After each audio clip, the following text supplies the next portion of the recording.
নমস্কার, সকলকে স্বাগত জানিয়ে শুরু করছি জীবনের আলো অনুষ্ঠান। সকলে নিশ্চয়ই খুব ভালো আছেন। দেখুন, এই যে ভালো আছেন বললাম, কিন্তু অনেকেই ভালো নেই। কারণ ভালো মন্দ মিশিয়ে কিন্তু প্রত্যেকটা মানুষের জীবন, এবং ধীরে ধীরে তারা আগামী দিনে ভালোর দিকে যায়। অর্থাৎ খারাপ, আজকে আপনার খারাপ থাকলেও আগামী দিন সেটা আপনার ভালোতেই রূপান্তরিত হবে। অর্থাৎ সব সময় জানবেন, একটা চক্রাকারে ঘোরে মানুষের জীবনযাত্রা। চক্রাকার আমাদের দেখবেন যে দশা, অন্তর্দশা, প্রত্যন্তর্দশা, এগুলোও চক্রাকারের। কারণ আপনার যে জন্ম ছকটাও সেটাও চক্রাকারে 360 ডিগ্রির মধ্যে অবস্থান করছে। সেই জন্য গ্রহগুলো মুভ করছে, সেটাও চক্রাকারে ঘটছে। এবং সেই জন্য গ্রহদের যে নির্দিষ্ট কক্ষপথ, সেগুলো দেখলে আপনারা বুঝতে পারবেন। এবং এই যে কানেকশান, এইগুলোর বলছে যে কারণে আমাদের জীবনে কখনো খারাপ সময় আসে, কখনো ভালো সময় আসে। অর্থাৎ খারাপ সময়টা কতটা খারাপ, এটা আপনারা অনেকেই জানতে চান, যে আমার খারাপটা কতটা খারাপ হবে, কত দিন পর্যন্ত খারাপ হবে, তারপরে কি ভালো হবে। কিন্তু এই খারাপ সময়টা আপনার জীবনে পার করা মানে সাংঘাতিক বিষয়। কারণ আপনি খারাপের মধ্যে দিয়ে পার করছেন, করতে করতে দেয়ালে তো আপনার পিঠ ঠেকে গেছে, আপনার অর্থের জায়গা তো প্রায় শেষ হয়ে গেছে, আপনার সম্পর্কের জায়গাটা নষ্ট হয়ে গেছে, আপনার হেলথ কন্ডিশনটাও খারাপ হয়ে গেছে দেখা গেল। তাহলে এক একটা সমস্যা, আমি বললাম কি, সমস্যাগুলো এক এক ধরনের। এই সমস্যার কারণে আপনি জীবনে ধীরে ধীরে ক্ষয়ের দিকে চলে যাচ্ছেন।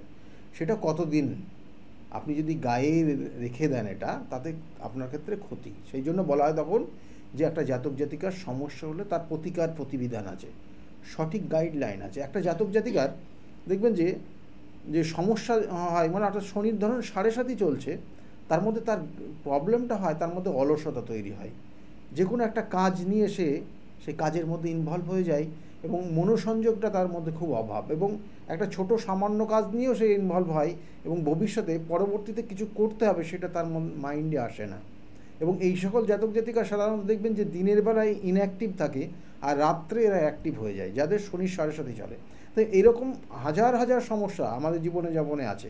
আপনার অনেক হয়তো দশা, অন্তর্দশা, প্রত্যন্তদশাও আপনার পারমিট করছে না, সেক্ষেত্রে এক ধরনের সমস্যা। আবার কোনো ক্ষেত্রে দেখা গেলো আপনার কাল সর্পযোগ, মাঙ্গলিক দোষ, এইগুলোও আছে, তার জন্য আপনার দেখা গেলো এক একটা টাইপের সমস্যা। কারণ আমরা জানি যে মাঙ্গলিক দোষ সাধারণত হয়, এবং তার কারণে বিভিন্ন সেক্টরগুলোর জায়গায় বিভিন্ন ভাবগুলোর কানেকশানে আপনার মাঙ্গলিক দোষ। সেক্ষেত্রে কখনো কর্মের জায়গায়, কখনো ভাই বোনদের সঙ্গে সম্পর্কের যা বিচ্ছেদ, কখনো দেখা গেলো বৈবাহিক জীবনে সমস্যা তৈরি হচ্ছে, কখনো মায়ের সঙ্গে ডিটাচমেন্ট হচ্ছে, কখনো দেখা গেলো পরিবারে অন্যান্যর সঙ্গে অ্যাডজাস্ট করতে পারছে না, এগুলোও সাধারণত হয়। আবার কখনো দেখবেন যে আপনার জীবনে যদি শাপিত দোষ থাকে, তাহলে জীবনে কিছু করতে পারছেন না, আপনি একই জায়গায় পড়ে থাকলেন, জীবনে কিছু যে স্বপ্ন, সেই স্বপ্নটা স্বপ্নই থেকে গেল, বাস্তবে তার রূপদান দিতে পারলেন না। অর্থাৎ এই যে স্বপ্ন দেখেছিলেন এক সময়, কিন্তু সেই স্বপ্ন বাস্তবে রূপদান দিতে পারেননি। আপনার জন্য কেন দিতে পারেননি, তার আপনার জন্মছকের যেগুলো নেগেটিভ কানেকশান। তাহলে এই নেগেটিভ দোষগুলোর প্রতিকার প্রতিবিধান আছে। আমি বারবার বলি, প্রতিকার প্রতিবিধান, সঠিক গাইডলাইন আপনার জীবনকে পরিবর্তন করে পারে। কীভাবে আপনার কি সমস্যাটা আছে, সেই সমস্যাটা নিখুঁতভাবে বার করতে হবে।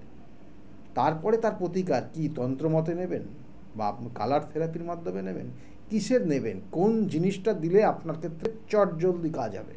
কারণ আপনি সমস্যার থেকে আপনি বেরোনোর চেষ্টা করছেন, আপনি চাইছেন আপনার যত তাড়াতাড়ি সম্ভব সমস্যার থেকে বেরোতে হবে। তার জন্য অবশ্যই আপনার ডিপেন্ড করবে আপনার জন্মছক, যে ক্ষেত্রে তার প্রতিকার প্রতিবিধান কোনটা দিলে আপনার ভালো হবে। আপনার কোনো কোনো ক্ষেত্রে দেখবেন যে আপনার দশ মহাবিদ্যার প্রয়োগ করা হয়। দশ মহাবিদ্যার প্রয়োগ বিভিন্ন ধরনের হয়। এই যে প্রতিকার যখনই আসবে, এক একটা জাতক জাতিকার এক এক ধরনের প্রতিকার প্রতিবিধান। দেখবেন কারোর ক্ষেত্রে সাধু সর্প দোষ হয়ে আছে, সে ছোটোর থেকেই সে বলবো যে ছোটোবেলা সেই খাওয়ার থেকে সে মানে সমস্যা, তারপরে সে এখনও সেই সমস্যা। তাই সমস্যাগুলোর প্রতিকার প্রতিবিধান আমরা বলি না, যে জন্মছকে আপনার যে সমস্যাটা আছে আগের জন্মের কর্মফল। অর্থাৎ আগের জন্ম দেখা গেলো আপনি এমন কোনো কর্ম করেছেন, যেন জ্ঞানত বা অজ্ঞানত সেটা কোনো পাপ কর্ম করে ফেলেছেন, তার জন্য এই জন্মে আপনাকে ভোগ করতে হবে। আপনি এই ছোট্ট উদাহরণটা আপনি যদি না বুঝতে পারেন, তাহলে কিছু করার নেই। কিন্তু আপনি এটা বুঝবেন যে দেখবেন যে অনেক জাতক জাতিকারা, কারণ আমি এখানে এটাই বলতে যাচ্ছি যে আগের জন্মের কর্মফল হয় নাকি, অনেকে ধারণা আছে, অবশ্যই হয়। দেখবেন যে অনেক ছোট ছোট বাচ্চারা, তারা দেখবেন তাদের গানের গলাটা এত সুন্দর, এত ফাইন, এবং খুব কম বয়সে নাম করে গেছে। কেন? তারা আগের জন্মের ওই স্টেজ পর্যন্ত ওই জায়গাটা কমপ্লিট করে এসছে, পরের জন্মে ওই জায়গার থেকে শুরু করেছে তার জীবন। এগুলো ক্রিয়েটিভিটি, এগুলো আগের জন্মের কর্মফল। হয়তো আপনার পিতা মাতা খুব শুভ কর্ম করে গেছে, তার জন্য আপনার সন্তান বা আপনি আজকে ভালো জায়গায় আছেন। এগুলো কর্মফল। আপনার ক্ষেত্রেও আপনি হয়তো আগের জন্মে কোনো কর্ম খারাপ করেছেন, তার জন্য আপনি এই জন্মে ভোগ করছেন। তার জন্য আপনার প্রায়শ্চিত্তের জায়গা রয়েছে। আপনি কিভাবে করবেন, কি প্রসেসে করবেন, কোন ক্রিয়াটা করলে আপনার ক্ষেত্রে সেই প্রায়শ্চিত্তের জায়গাটা তৈরি হবে, এবং আপনি আস্তে আস্তে ধীরে ধীরে বেরোতে পারবেন। আমি বারবার বলি, জন্মছকে নবমপতি, দশমপতি এবং একাদশপতি এর কানেকশানটা যদি পাওয়ারফুল থাকে এবং লগ্নের সঙ্গে কানেক্টেড হয়, অর্থাৎ এখানে বলা হচ্ছে ভাগ্যে আছে, কর্ম করছেন, সাকসেস পাচ্ছেন। যদি এখানে ব্রেক করে, কোনো একটা লিঙ্ক আউট হয়ে যায়, অর্থাৎ আপনার কর্মের নেই, কর্ম করছেন না আপনি, তাতে আপনার ভাগ্যে থাকলে পারে কি আপনি সাকসেস পাবেন? হবেন না। আপনি, এটা একদম বাস্তব ঘটনা। অর্থাৎ এই ভাগ্য, অর্থাৎ নবম, দশম, একাদশ, এইটার যদি লিঙ্ক, মাঝের লিঙ্কটাকে আউট করে দেন, কর্মটাকে আউট করে দিন, আপনার ভাগ্যে ছিল, ভাগ্যে আছে, আর সাকসেস আছে, লিঙ্ক রয়েছে, মাঝে গ্যাপিং হয়ে গেছে, তাহলে আপনার ভাগ্যে থাকলেও ওই সাকসেসটা জীবনে আসবে না। তার জন্য করতে হবে, আপনার কর্ম করতে হবে। সেই জন্য বলা হচ্ছে, আপনি যদি সঠিক কর্ম এই জন্মেও করেন, তাহলে জানবেন যে আপনার আগের জন্মের কর্মফল থেকে আপনি অনেকটা রেহাই পাবেন, ভালো জায়গায় পাবেন। এবং সেই জন্যই বলা হয়, একটা জাতক জাতিকা জীবনে ছোটোর থেকে নিজস্ব প্রাপ্তির থেকে সে বঞ্চিত আছে। নিজস্ব প্রাপ্তি যেটা, সে ছোটোর থেকে হয়তো ভালোবাসা পায়নি, স্নেহ মমতা পায়নি, এবং আজকের জায়গায় দাঁড়িয়ে এসে সে হয়তো একটা কর্ম করছে, কর্ম যে অনুযায়ী তার স্যালারি হওয়া উচিত ছিল, সেই স্যালারিটা সে পাচ্ছে না। কিন্তু তার পাশের যিনি, তিনি দেখা গেলো তার থেকে কর্মটা অতটা পাওয়ারফুল কর্ম করছেন, অতটা ভালো কর্ম করছেন, কিন্তু তবুও সে কিন্তু তার থেকে বেশি স্যালারি পাচ্ছে। অনেক সময়, অনেক ক্ষেত্রে দেখবেন, অনেক অফিসিয়াল জায়গাতে অনেক স্টাফ তারা তার হায়ার অথরিটির কর্ম সঠিকভাবে করে দেয়, হায়ার অথরিটির সমস্ত কাজটা সে করে দেয়, কিন্তু তার পোস্টটা কিন্তু সেই জায়গায় থাকে। আর যার কর্মটা করে দেয় তার পোস্ট, অর্থাৎ যদি একটা ম্যানেজার একটা স্টাফের ক্যালকুলেশন আসেন, তাহলে দেখবেন যে সেই স্টাফটা ম্যানেজারের সমস্ত কর্ম করে দিচ্ছে, তবুও সে স্টাফের জায়গায় হয়ে আছে, তার ডেজিগনেশনটা সে হোল্ড করছে, কিন্তু সে কোনো কারণে সেই ম্যানেজারের পোস্টটা পাচ্ছে না। তাহলে এইগুলো জন্মছকের কানেকশানের পরিপ্রেক্ষিতে হয়। অনেক জাতক জাতিকার এরকম আছে, দেখবেন জীবনে হয়তো অনেক জাতক জাতিকা একটা সময় সে অফিসে গেছে, পেপার পড়ে বাড়ি চলে এসছে, কিন্তু তার স্যালারি, তার ইনক্রিমেন্ট, তার প্রমোশন দিনের পর দিন হয়েছে, তার পোস্ট ভালো জায়গায় হয়েছে, কিন্তু আপনার হয়নি। আপনি কর্ম করে গেছেন, মানুষকে হেল্প করে গেছেন, কিন্তু আজকে সেই জায়গায় দাঁড়িয়ে আছেন। সেই জন্য এগুলোর প্রতিকার প্রতিবিধান আছে। আপনি যদি মনে করেন যে না আপনার ভাগ্যে আছে মানে আপনি পেয়ে যাচ্ছেন, তা না। ভাগ্যে আছে, কর্ম করুন, অবশ্যই আপনার সাকসেস হবে। আমি সেই জন্য বারবার বলি, আপনি যদি সঠিক কর্ম করেন এই জন্মেও আপনি ভালো, আপনার ওই যে প্রসেসটা, আপনি কি কর্ম করবেন, কোন ক্রিয়াটা করলে পরে আপনি ওই জায়গা থেকে বেরোবেন, সেটাই হচ্ছে সঠিকভাবে তার প্রতিকার প্রতিবিধান। আমি বারবার বলি, সঠিক প্রতিকার প্রতিবিধান এবং সঠিক গাইডলাইন আপনি যদি পান, আপনার জীবনে আপনার যে নির্দিষ্ট ড্রিমটা আছে সেই ড্রিমটা আপনি পূরণ করতে পারবেন, আমি বলছি। কিন্তু অনেক মানুষ সেখানে সেই জায়গাটা পায় না। তাই কোনো কোনো সময় দেখবেন যে আধ্যাত্মিক লাইনের প্রতিকার আছে, অবশ্যই অনেকেই জানেন। এই আধ্যাত্মিক প্রতিকার প্রতিবিধান আপনার ক্ষেত্রে কোনটা করলে ভালো হবে, কোন প্রয়োগটা করলে আপনার ক্ষেত্রে সেই আধ্যাত্মিক প্রয়োগের জায়গাটা তৈরি হবে, এগুলো কিন্তু জন্মছকের কানেকশনের পরিপ্রেক্ষিতে হয়। তাহলে আপনার ক্ষেত্রে কি করবেন, কোন গ্রহটা আপনার ক্ষেত্রে ডিস্টার্ব। আমি বারবার বলি না, একটা জন্মছক ক্যালকুলেশন করতে হয়, তার 360 ডিগ্রি অবস্থান রয়েছে, সেই 360 ডিগ্রির মধ্যে 12টা ভাব রয়েছে, 12টা ভাবের মান হচ্ছে 30 ডিগ্রি করে, তার মধ্যে 3টে করে গ্রহের নক্ষত্রের অবস্থান রয়েছে।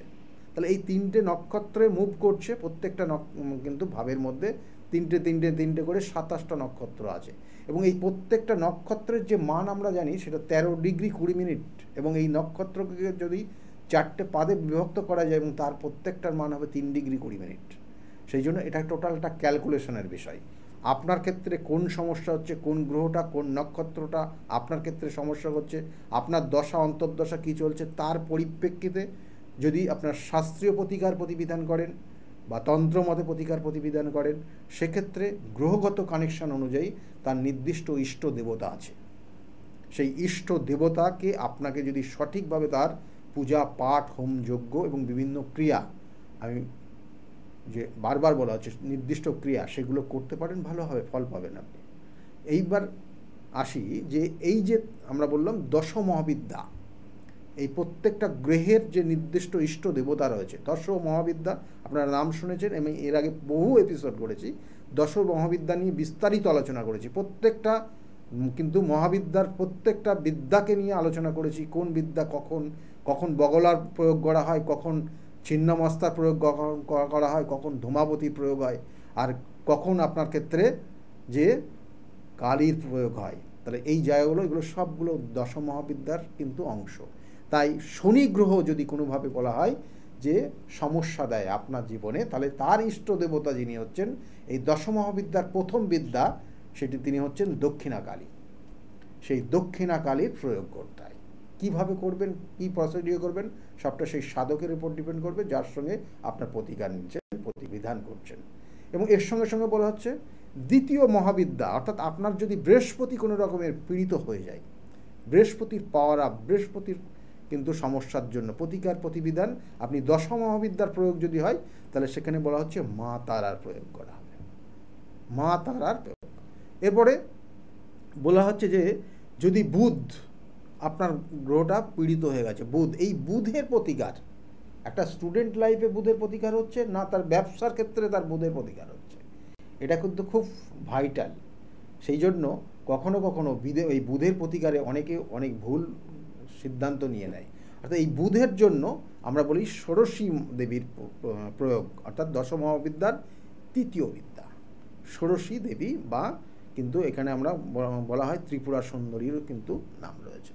তাহলে এটা প্রয়োগ করা হয়। এবং চতুর্থ যেটা হচ্ছে যদি শুক্র যদি ড্যামেজ হয়ে যায়, শুক্র ড্যামেজ হলে কখনো কখনো দেখবেন, সাধারণত জেনারেলি দেখবেন তার দাম্পত্য জীবনে অশান্তি হয় এবং রিলেশনে জড়িয়ে যায়, তৃতীয় ব্যক্তি তাদের ক্ষেত্রে সমস্যা তৈরি করে, এইগুলো কিন্তু হয়। আমি এর আগে এপিসোড করেছিলাম, প্রচুর আছে, আপনি দেখবেন। তাই শুক্রের প্রতিকারের জন্য আমরা যে ইষ্ট দেবতা, অর্থাৎ শুক্র গ্রহের যে ইষ্ট দেবতা, সেটা হচ্ছে মাতা ভুবনেশ্বরী, দশ মহাবিদ্যার কিন্তু চতুর্থ ইনি দেবী। তাহলে চতুর্থ দেবীর এই প্রয়োগ করতে হয়। এবং এরপরে বলা হচ্ছে যদি আপনার জন্মছকে লগ্ন, অর্থাৎ আমরা দেখবেন যে অনেক সময় লগ্নপতি খুব কমজোর হয়ে যায়, লগ্নের কানেক্টেড জায়গাগুলো ডিস্টার্ব হয়ে যায়, মানসিক চঞ্চলতা, শারীরিক সমস্যা, বিভিন্ন ধরনের আপনার ক্ষেত্রে এমন কিছু সমস্যা করে রেখেছে, একটা জাতক জাতিকা আপনাকে এমনভাবে ক্ষতি করে রেখেছে, সেখান থেকে বেরিয়ে আসবেন বা আসতে পারবেন কিনা, জীবনে বাঁচতে পারবেন কিনা সন্দেহের জায়গা, শত্রু এতটা আপনাকে সমস্যা করেছে, সেক্ষেত্রে তার কি প্রয়োগ বলা হচ্ছে, হ্যাঁকে না, নাকে হ্যাঁ করে দেওয়া যায়, সেই প্রয়োগ সেটা হচ্ছে মাতা ভৈরব, অর্থাৎ ভৈরবী দেবীর প্রয়োগ। এটাও দশ মহাবিদ্যার পঞ্চম দেবী। আর ছিন্নমস্তা সেটা হচ্ছে রাহুর প্রতিকার, রাহু গ্রহ যদি আপনার ক্ষেত্রে সে খারাপ ফল দেয়, মাতা ছিন্নমস্তার প্রয়োগ সেটা হচ্ছে ষষ্ঠ দেবী। এবং এই ছিন্নমস্তার প্রয়োগ কখন করবেন, একটা স্টুডেন্ট লাইফের ছিন্নমস্তা অনেক সময় রাহুর প্রভাবে তার মধ্যে বিভিন্ন চঞ্চলতা তৈরি হয়, কিন্তু আবার রাহুর প্রভাবে বৈবাহিক জীবনে সমস্যা হন, রাহুর প্রভাবে দেখা গেলো খারাপ সঙ্গে জড়িয়ে যায়, রাহুর প্রভাবে দেখা গেলো তৃতীয় কোনো ব্যক্তির দ্বারা প্রচুর অর্থ নষ্ট করে ফেলে, রাহুর প্রভাবে আপনার জীবনের, আপনার জীবন দশায় বা আপনার সংসারটাকে ছাড়খাড় করে দিতে পারে, রাহুর প্রভাবে আপনি লটারিতে বা কোনো নেশায় আসক্ত পর্যন্ত হয়ে যেতে পারে। সেই জন্য কোন প্রয়োগটা কখন কিভাবে করতে হবে, সেক্ষেত্রে রাহুর প্রয়োগ হবে না অন্য কোনো প্রয়োগ হবে দেখতে হবে অবশ্যই। এবং এই জন্য বলা হয়, তার সঙ্গে সঙ্গে বলা হচ্ছে গুপ্ত শত্রু যেটা কেতু করে, তাই কেতুর ইষ্ট দেবতা হচ্ছে কিন্তু ধূমাবতী। আর শত্রু আছে বগলা, আবার সেক্ষেত্রে বলা হচ্ছে শত্রু কোন শত্রু কীভাবে আসছে, এটার কানেকশন অনুযায়ী ডিপেন্ড করবে। সেই জন্য বলা হচ্ছে মঙ্গলের যে ইষ্ট দেবতা, সেক্ষেত্রে আমরা বগলা মায়ের কিন্তু পুজো করে থাকি। এবং এই ইষ্টদেবী কিন্তু সেটা হচ্ছে দশ মহাবিদ্যার অষ্টম দেবী। এবং এক্ষেত্রে অনেক সময় দেখবেন দুর্ঘটনার যোগ, অনেক সময় দেখবেন যে মাঙ্গলিক দোষের কারণ, অনেক সময় শত্রুর কবলে পড়ে গেছেন, অকারণে শত্রু, আপনার সম্পত্তি নিয়ে সমস্যা, কোনো আইনি সমস্যা জড়িয়ে আছেন, সেক্ষেত্রে আপনার জন্মছক অনুযায়ী সেই প্রয়োগটা করতে হবে। এবং এই মঙ্গল গ্রহের যিনি ইষ্ট দেবতা তিনি হচ্ছেন বগলামা। এবং এরপরে যেটা হচ্ছে দেখবেন যে জীবনে উন্নতি করতে পারছেন না, বা সূর্য রবি গ্রহের যে ইষ্ট দেবতা রয়েছে তিনি হচ্ছেন মাতঙ্গিনী। এবং সেই মাতঙ্গিনীর প্রয়োগ কখন করবেন, কি করবেন, কি সমস্যার কারণে করতে হবে, সমস্যা ডিপেন্ড করবে কিন্তু আপনার জন্মছকের। সেই জন্য মাতঙ্গিনীর প্রয়োগে সূর্য আর রবি গ্রহকে পাওয়ার আপ করা যায়। আর চন্দ্রগ্রহকে পাওয়ার আপ করতে হলে অবশ্যই মাতা কমলা দেবী, যিনি দশম মহাবিদ্যার দশম দেবী, তার প্রয়োগ করতে হয়। আপনার জন্মছক অনুযায়ী সেইভাবে কীভাবে কানেক্টেড হবে সেই অনুযায়ী আপনার ক্ষেত্রে তার প্রতিকার প্রতিবিধান আছে। এবং সেই জন্য আমি বারবার বলি, সঠিক প্রতিকার প্রতিবিধান এবং সঠিক গাইডলাইন যদি করা যায় অবশ্যই আপনি সেখান থেকে বেরিয়ে আসবেন। এবং সেক্ষেত্রে কোন ধরনের প্রয়োগ, কোন প্রয়োগ আপনার ক্ষেত্রে উপযুক্ত সেটা কিন্তু আপনার জন্মছক বলবে। আজকের মতো এই পর্যন্তই, একদম সময় নেই। সকলে খুব ভালো থাকুন।